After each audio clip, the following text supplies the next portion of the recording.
আমার বোন এসে হাতে হাতে সবাইকে কেক দিয়ে দিচ্ছিল। আর এদিকে দেখো রণ বলছিল আমার গালে দে।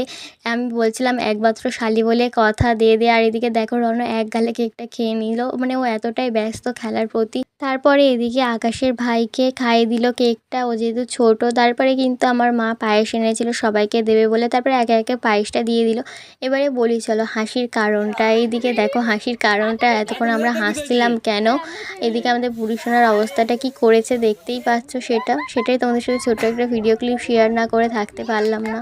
বাচ্চা মানুষটাকে পেয়ে কিন্তু অবস্থা পুরো হালুয়া করে দিয়েছে, দেখেই বুঝতে পারছো। ওর মাথার অবস্থাটা দেখো, ওকে এখানে জোকার বানাবে বলে ভেবেছে। আর ও কিন্তু খুব আনন্দেও আছে, আর দেখো ওর অবস্থাটা শুধু। তারপরে কিন্তু ভাইকে সুন্দর করে সাজিয়ে দিয়েছিল বোন, মানে বোনের বয়ফ্রেন্ডকে।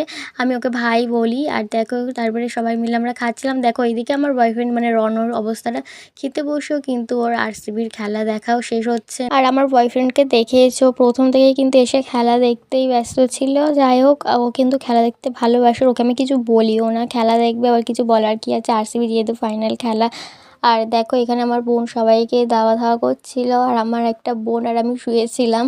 আর বোন এখানে দিচ্ছিল কাজবাজ করে, আর আমি একটু ভিডিও ক্লিপ নিচ্ছিলাম, যেহেতু আমি অনেকক্ষণ কাজবাজ করেছি। আর দুপুরে রান্না ফ্রাইড রাইসটা আমি করেছি, মা মাংসের তরকারিটা করেছিল, সেগুলো ভিডিও ক্লিপ কিছুই নিতে পারিনি। এত গরম পড়েছিল, এত কাজের চাপ ছিল, তাই কিছু নিতে পারিনি।